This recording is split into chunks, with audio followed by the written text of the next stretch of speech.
Hey everyone, my name is Sara Harberson and I am America's college counselor. This is a rapid fire Q&A all about college admissions. So I always encourage students and parents and counselors and family members to tune in. I always love to hear from all of you as well. So let me know if you are a parent or a student and what year of high school you are in or your child's in. And I always love to get a sense of where you're coming from. And we've been doing these Facebook Lives for years. I refuse to give them up. I think it is such a great way to connect with all the families who are going through the college admissions process. I like to do these Facebook Lives about once a month so I can answer questions from all of you. I also put out a weekly blog and have a lot of free resources on my website, saraharberson.com. And we're streaming live on both of my Facebook pages right now, Sara Harberson and also Admissions Revolution.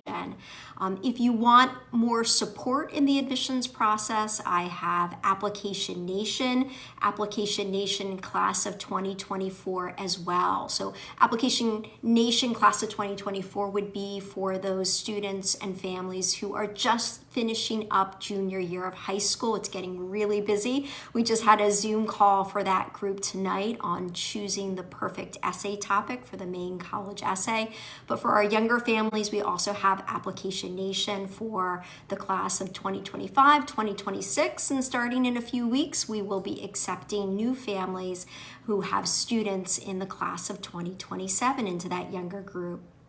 So we've got some questions that have already come in. I'd love to start answering them and see what is on your minds. So we'll start off with, my son currently plays tennis at the JV level and wants to try to make varsity his junior year. Should he drop tennis and pick up a new sport like fencing, or should he work hard this summer to try and make it onto the varsity tennis team? So a couple things. And nice to see you, RT, here. So sports are a very good way to get involved and for high school students, but they're not required by colleges. But if a student wants to play a sport, it's nice if they can do that sport for all 4 years of high school. It doesn't always work out that way, but doing an activity, a sport, whatever things you do in your free time, the longer you stick with an activity, it usually will offer up more opportunities for that student in terms of maybe having a leadership role, especially by senior year, or any special achievement within that activity. So I would say if he thinks he has a shot of making varsity junior year, to give it a try.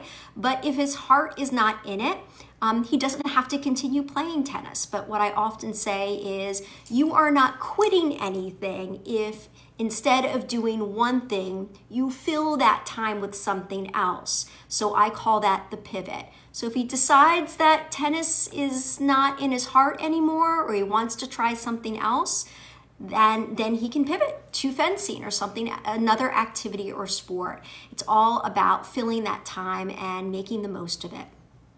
Next question.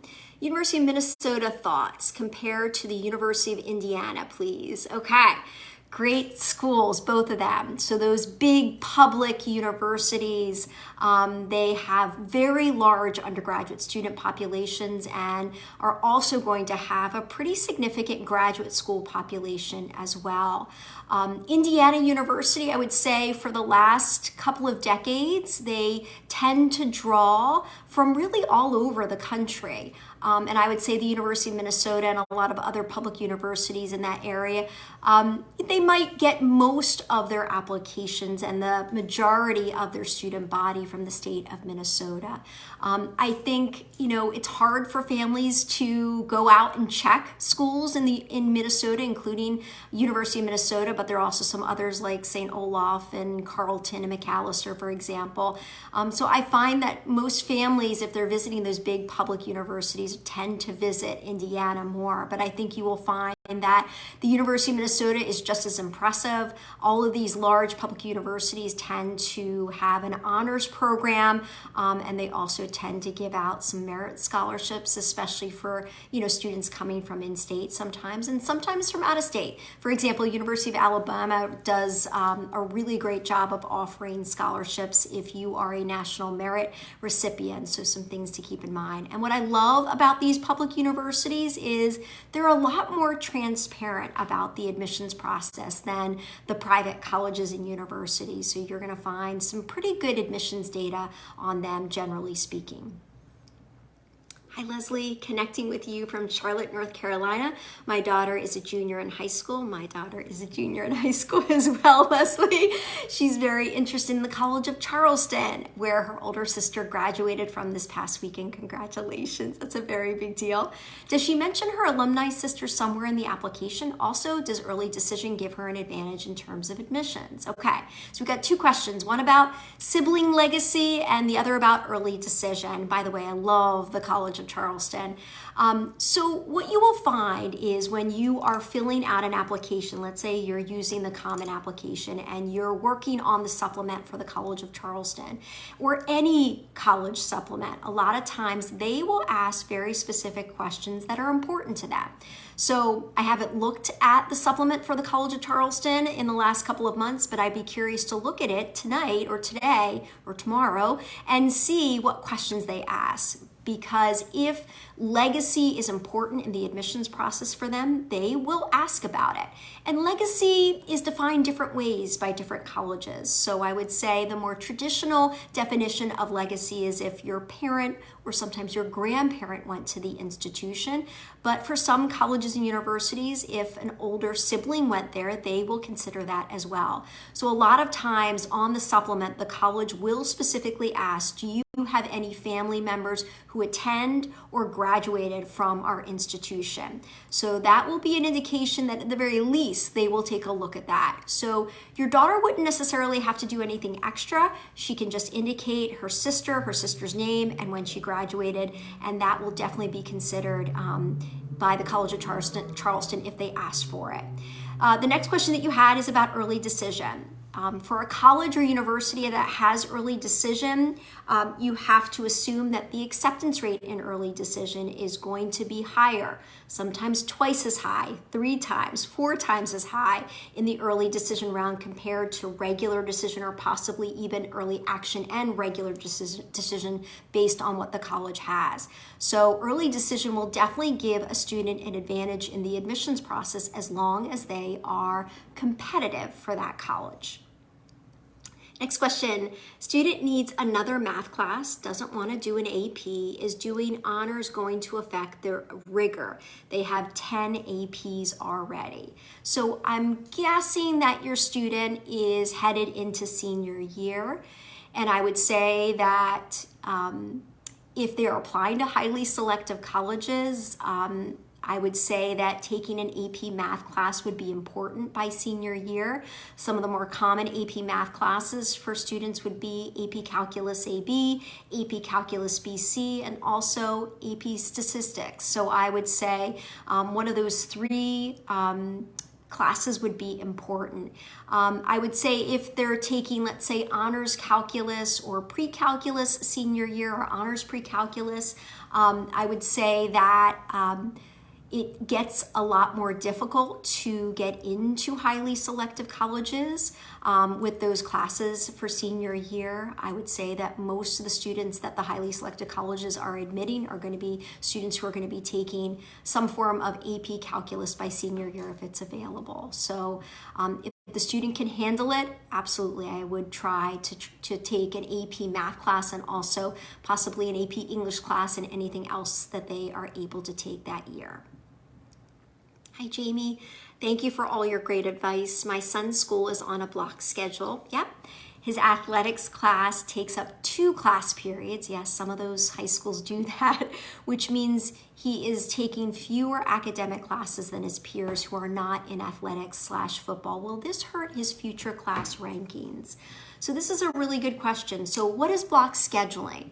So it means that, and it's definitely more common at public high schools, But basically, the student takes core academic classes over the period of a semester, almost like as if they were going to college and they have semester classes, but they basically are able to take the entire year-long class and squeeze it into one semester because they usually have longer class periods and they're meeting every single day. High schools that use a block schedule can do things a little bit differently, and I can hear from your son's school, athletics actually takes up a class period, and for him it takes up 2 class periods. So that would definitely limit his ability to take the classes that are important. I would say that at the very least, he should be taking his 5 core academic classes over the course of the year. It doesn't necessarily mean he has to take 5 core academic classes for both semesters if his high school has block scheduling, but it means he should have math, science, English, foreign language, and history or social studies either in the fall or spring semester if his high school use block scheduling. And I would say those are the classes that you definitely want to prioritize. I'm sure students want to take some elective classes, but when you have such limited space in your schedule, you've got to prioritize those core academic classes. Hi, Annie. Hi, should a student submit an ACT score to their top choice if it is right at the 50th percentile or only if it's over? Son has a 33, which is 50th percentile, and 75th percentile is 34, so he will take it again, but wondering about the 33. Yeah, the general advice is if the SAT or ACT score is kind of right in that middle range of scores from admitted students, you're in pretty good shape. There are a couple of caveats though. I would say that if the college has early decision and the ACT or SAT score is on the lower end in the middle 50% range, I think early decision would be a smarter choice for that student. I would also say that the average SAT and ACT scores for admitted students for a college that you are probably seeing right now is probably from last year. So I definitely recommend that families go back and basically stalk those college admissions websites to see if they've updated their admissions data for the most recent class. That would be the class that is finishing up their senior year right now and will be freshmen in the fall. What we're seeing in this test optional trend or landscape is, especially among the more selective colleges, over the last 3 years, their average SAT and ACT scores have been going up one by one. So it's just important to keep in mind that even if the student's scores might look fairly competitive from last year, you want to go back and check and look at those average scores for the admitted pool. Try to do that by the end of the summer or the very beginning of fall to make a final decision on whether or not those scores are going to be as competitive as possible. Hi, Brian. We hear that test scores should not be submitted if not in the 50 to 75th percentile for the schools, for test optional schools. How do you think about this relative to being strong in one subject and below in the other? Very good question. For instance, for an aspiring journalism major, would you submit with ACTs at the 75th percentile, but math could be on the lower end? When colleges provide the average scores or the middle 50% range or the top 25th percentile range or the bottom 25th percentile, they are usually using the composite ACT score on that 36 scale or the composite SAT score on the 1600 scale. That being said, admissions officers are trained to look at the distribution of scores. So if you're taking the SAT, they aren't just looking at that combined score. They're looking to see what the student got on the math section and also the evidence-based reading and writing section. And for the ACT, yes, they are capturing those average composite scores, and they will sometimes list that on their admissions website, on the college's website, but they're also going to be looking at the 4 subsections that make up the ACT. So that would be math, science, reading, and English, I believe. Those 4 subsections. So it's my belief that you want your scores to all be in that middle 50% range, and sometimes the college will even break it down by the subsections of the ACT or the subsections of the SAT. But I would try to make sure that all the sections, the scores that you're submitting, are all fitting into that middle 50% range ideally. If not, look at your composite score. That's really the driving force. And also you want to factor in how selective the college is. I am finding with the highly selective colleges and universities, since going test optional, that they seem to be preferring the students who are not just reporting test scores, but reporting high scores at that. So you just want to keep that in mind. I think colleges with more generous acceptance rates that have a test optional policy, they seem to be approaching students who are not reporting scores in the same way that they're approaching students who are reporting scores. So I just think that's a clear indication that the more selective colleges still care a lot about those test scores. Next question, is there an advantage to taking AP classes? Yes, there is, especially if the high school where the student attends offers AP classes. AP classes are still kind of the gold standard for colleges and admissions officers. And I would say that if you have a choice between dual enrollment classes or AP classes, I'm always going to recommend the AP classes.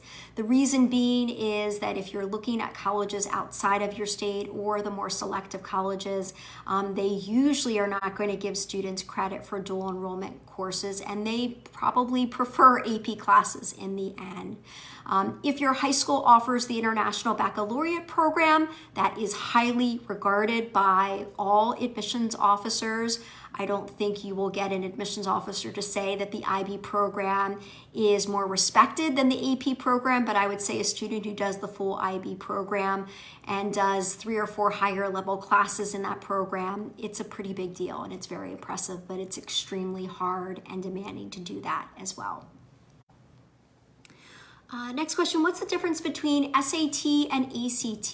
Yes, they're both standardized tests, and it's really important to know that every single college and university is going to accept either one. So you never need to be taking both tests. There are some students who choose to take both tests, but you really should try to take a practice SAT and a practice ACT on your own. Look at the scores, and you can use the ACT and College Board concordance table, and it allows you to convert your scores to see how they compare. And once you figure out which practice test you did better on and which practice test you felt more comfortable doing, that's the test that I recommend that you start preparing for and plan to take. And I would say try to take it up to 3 times. The ACT is on a scale of 36, and there are 4 subsections, as I mentioned, that make up that composite score, and the SAT has a math section and an evidence-based reading and writing section or score. Just keep in mind that the College Board is going to be launching a brand new digital SAT, and they will be releasing that across the United States in the spring of 2024. So that will really impact the students who are current sophomores and younger students. It really won't affect the class of 2024. So just keep that in mind. Next question. I saw people mentioned you suggested only submitting AP scores of 5s, not 4s. Can you elaborate on the reason and the thoughts behind the suggestions? Yeah. So I truly approach AP scores on an individual basis. So if you're a member of Application Nation and you get your scores back from this past May 2023, and you are going into your senior year, what I do for every single student in my group is I tell them to list all of their AP exams, all of their scores, their major choice, and some of the more competitive colleges on their list. And I will give individualized advice based on that information. In some cases, I will tell students that they could report their 5s and a couple of 4s because those 4s are not in the subject matter that they are going to be majoring in. Other students will take a ton of AP exams and get a lot of 4s and 3s. And if they're applying to highly selective colleges, I might say to them that it's probably not worth reporting those scores, simply because with the highly selective colleges, if you report those scores, they could be used against you. And I've seen that happen, especially, when I worked for an Ivy League institution. I saw that students who sometimes got 4s on their AP exams, that was a reason for Penn to deny the student. So we've got to be really careful with AP scores. And my advice is going to vary from student to student because every student's different. Their major choice plays into it, the colleges on their list, and also, frankly, the distribution of the AP scores and what they're in. Okay, next question. Do the Ivies ever admit students who don't submit SAT and ACT scores? They absolutely do. And we have Application Nation students every single year since the pandemic hit, since these Ivies went test optional, that have gotten admitted without scores. What I will say to you is, we've got a lot of data. We've got thousands of students who, are going through the Application Nation program. And so we have a lot of data since the pandemic hit. And we ask all of our families to fill out decision lists so we know which colleges they got admitted to, if they reported scores. If they reported scores, what were they? And so we can see a lot of trends. What I would say with the Ivy Leagues and a lot of the truly highly selective colleges is, at least for our Application Nation students, and we have all 50 states being represented in Application Nation, we have hundreds of students in each group. We've got students from overseas applying in our group as well. What we're seeing is there are students getting admitted to Ivy schools, the Ivies, without test scores, but it's at a much lower acceptance rate. So we're seeing a lot more success with students who are reporting SAT and ACT scores, who are applying to those Ivies, and high scores at that. Next question. How important is student ranking? How to find out the rank? Okay. If a student's high school still uses class rank, my gosh, all I want to say to the school principal and the superintendent and the Board of Education is, it's 2023. You should not be using class rank, but frankly, there are a decent number of mostly public high schools across the country that are still using class rank. If class rank is provided on the student's transcript, or provided by the school counselor in one of the counselor forms, absolutely the admissions officer, the admissions committee is paying very close attention to that class rank. In fact, it can dictate everything. They can look at the student's name, look at the class rank without even opening up the student's application. And immediately they will have a sense of how competitive the student is just based on that class rank. So that's why I am a huge advocate for high schools around the country eliminating class rank, eliminating all forms of a ranking system. So if it's provided, it will matter a lot. How do you find out your class rank? It really depends on your high school. Sometimes high schools will tell students at the end of each year. Sometimes it will be on your transcript. Sometimes you find out only at a certain point in senior year. So I would definitely ask the student's counselor at their high school and find out when they should be finding out what the class rank is if the high school still uses class rank. Next question. Okay.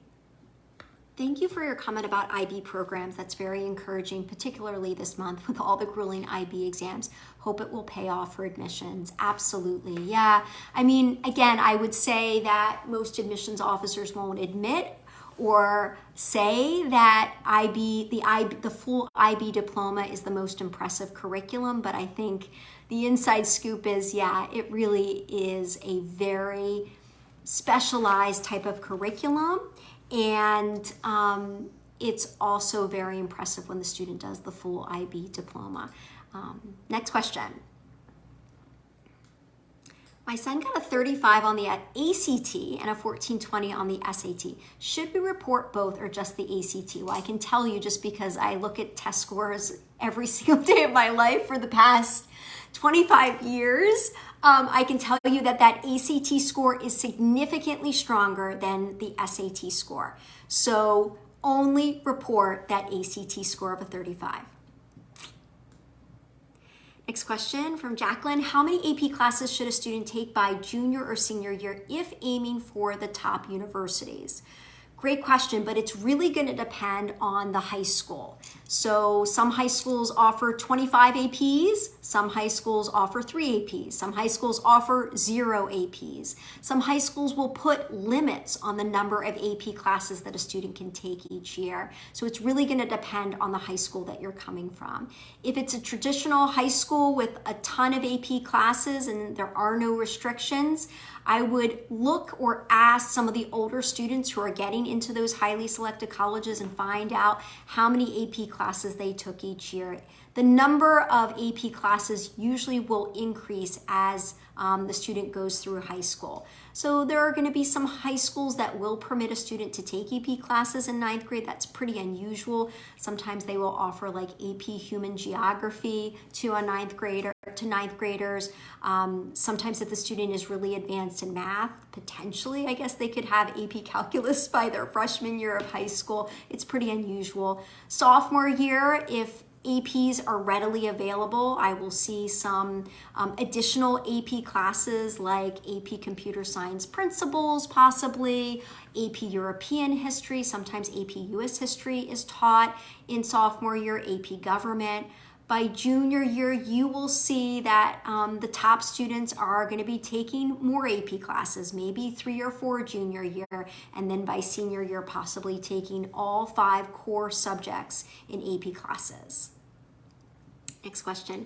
Hi, Sarah. Thanks so much for hosting this. We often hear about each college having its own set of institutional priorities. How do we go about figuring out what these priorities are for each school? Yes, you are right. So what are institutional priorities? They are values or things that the college is looking to enhance on their college campus, or looking for students who have those qualities and admitting them and enrolling them on their college campus. It is extremely difficult to know what a college's institutional priorities are, but I can tell you some of the more common and popular ones are, at least up until this point. A lot could change in the next couple of weeks because the U.S. Supreme Court is making a decision about affirmative action, but I can tell you that most selective colleges are looking for the most diverse student body they can get. And diversity is defined in many different ways. It's not just racial diversity. It could be geographic diversity or socioeconomic diversity as well. Other institutional priorities could be that they are trying to attract more STEM students or more performing arts students, or more females or more males. It's really difficult to know what these institutional priorities are unless, let's say, the admissions officer shares a few of them in, let's say, the information session that the admissions office gives. So what I tell families is, don't worry so much about institutional priorities, just be yourself.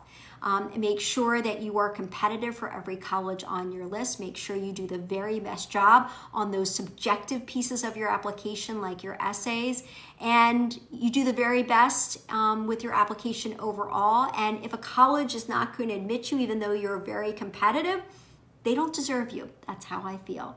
So institutional priorities are usually set by the administration, like the president and the board of trustees at a college or university, and they could shift over time or even shift in a given year, but almost always they are usually long-term goals that the college is looking for.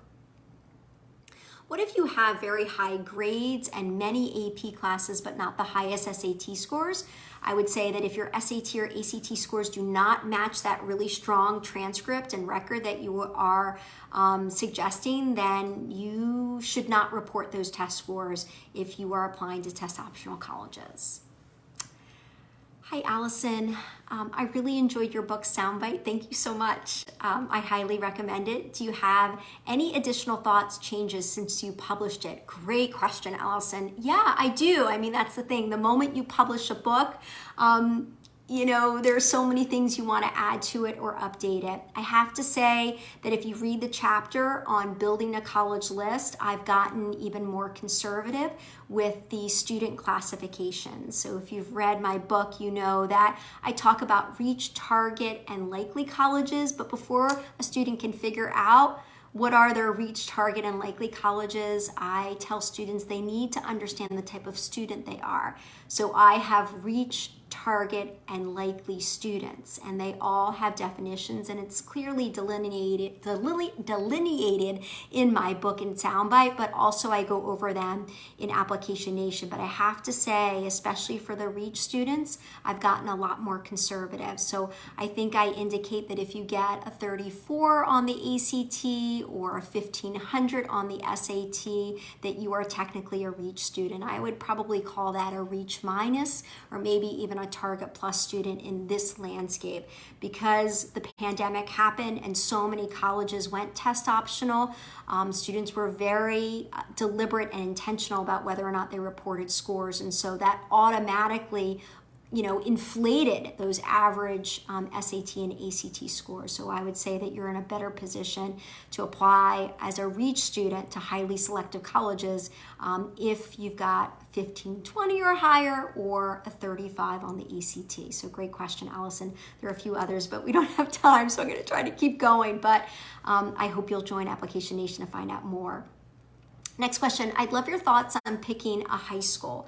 What are your thoughts on sending students to a traditional college prep high school versus a smaller classical high school that doesn't offer APs? Wow, great question. So for all of those parents who have middle school students who are trying to make a decision right now about where their child should go to high school, there are a lot of considerations to make, considerations to have before you make that decision. If you live in a community, you could have some options in terms of public high schools, magnet high schools, charter high schools, private schools, parochial schools, and now there are more online high schools than ever before. I think you have to think about the child and what environment they're going to do their best in. I would also find out, you know, does the school still use class rank?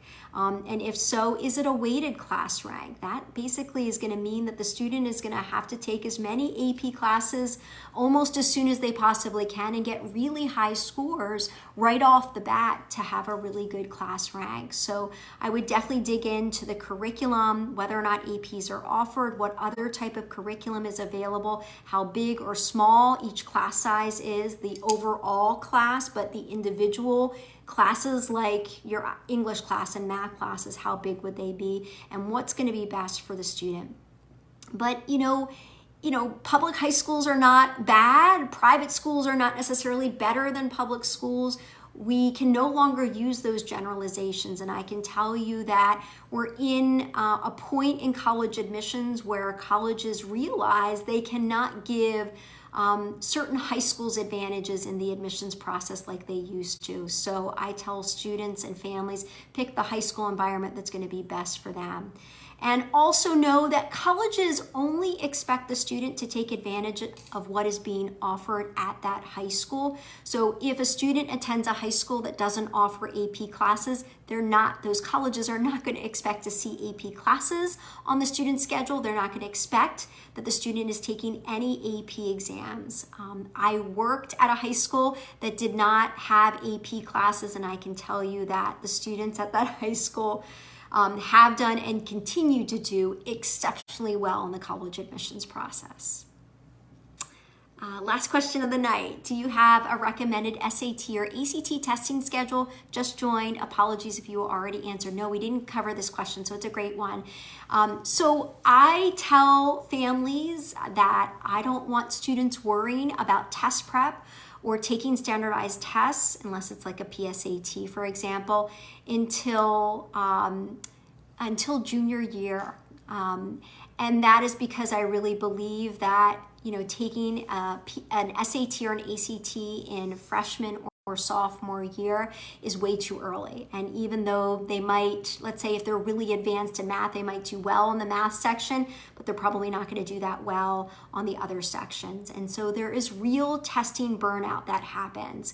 So I believe that students should start test prep the summer between sophomore and junior year, actually.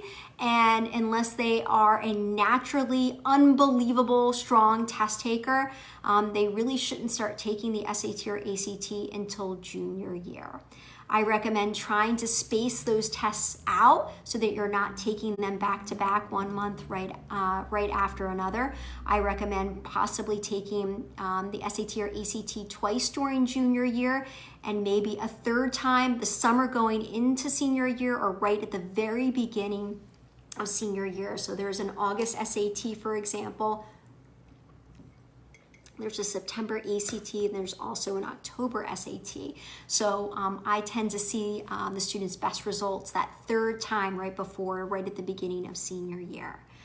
But on that note, I do want to mention a couple cool things happening in Application Nation if you're thinking about joining, especially for those families that have juniors in the class of 2024. The school year is finishing up, and I want to mention that if you become a member of Application Nation class of 2024, you can get access to me weighing in on the student's topic for their main college essay, and we're going to start to do that actually starting tonight on our private Facebook group. But also we're going to be launching our first essay editing offer, and that will go live starting tomorrow. So if you want me to edit your essay or your child's essay, you've got to be a part of Application Nation class of 2024, so make sure to join. On that note, it was really good to see you all here tonight. I hope all the students who are watching finish up their year strong, and I look forward to seeing you back here again for another Facebook Live next month. Take care, everyone. Bye-bye.